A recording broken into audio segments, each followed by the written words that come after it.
He left for Florida with his dad last weekend. Said they'd be gone for a couple of weeks, just some bonding time, fishing and all that. I didn't think much of it. Until his mom Monica texted me. It was casual. Hey, the house is too quiet without the boys. Come by if you're free. I figured it was innocent. We've known each other for years. She's always been nice, but this felt different. Still I went. When I got there, she opened the door in this light blouse and yoga pants, glass of wine already in hand. She smiled like she hadn't seen me in months. Glad you came, she said, and her voice had that warm, almost sultry tone that made me feel like I shouldn't be there. We sat in the living room. She put on some music, not TV music, and poured me a glass. She remembered I liked white, not red. Weird little detail. We talked. She asked about school, dating, future plans. Her questions felt more personal than usual, her eyes lingering longer. She touched my arm once while laughing and didn't move away right away. I tried not to overthink it, but my stomach flipped. When I got up to leave, she walked me to the door and said, "Come by anytime." Really? Something in the way she said it stayed with me. I couldn't stop thinking about her on the way home. I didn't plan to go back, but 3 days later she texted again. This time with a simple movie night? I stared at it longer than I should have. Said sure. When I got there, she was in a long t-shirt, no bra underneath. I noticed. She noticed me noticing. We didn't talk about it. We sat close, closer than last time. Her leg pressed against mine halfway through the movie, and she didn't move it. Neither did I. She poured more wine, even though I said I was good. "One won't hurt," she said with a smirk. She asked about girls again. I joked that dating feels pointless lately. Most girls just don't get me. She looked at me like she did. She said, "You've always been different." Her hand was on my thigh when she said it. Not aggressively, just resting there, comfortably like it belonged. The rain started outside. Thunder, soft and distant.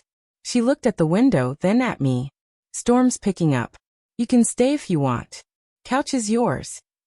My heart raced. I didn't say anything for a second. Just nodded. She got up slowly, told me she'd grab a blanket. As she walked away, her shirt shifted just enough to tease. My mind wasn't quiet after that. She texted the next day saying I'd left my hoodie. I didn't, but I didn't argue. When I showed up, she was just finishing yoga, hair tied back, sports bra showing under a thin tank. She said I looked tired, offered me lemonade. I said sure, trying not to look at the way her body moved as she walked. We sat at the kitchen counter, a little too close again. She leaned in to wipe something off my cheek, her fingers slow, deliberate. I didn't flinch. I just looked at her. She didn't pull back.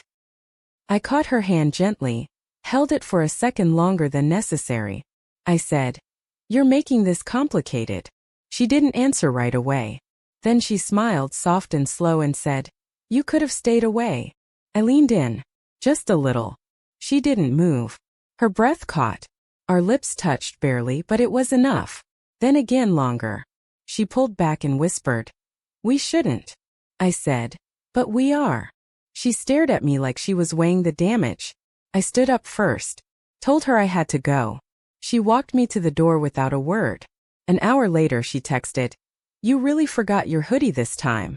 My hand shook reading it. I went back without answering her text.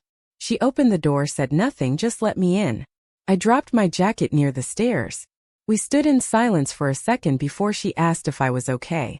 I wasn't, but I nodded anyway. "Still thinking about last time?" she asked. I nodded again. She stepped closer, eyes locked on mine. "You want to act like it didn't happen?" I shook my head. She moved in, kissed me slow, deep, like she already knew the answer. We didn't talk much after that. Everything was touch and breath and hands in places they shouldn't be. After, we lay in her bed, the ceiling fan humming above. She rested her head on my chest and said, "I've never done this before." I didn't ask if that was true.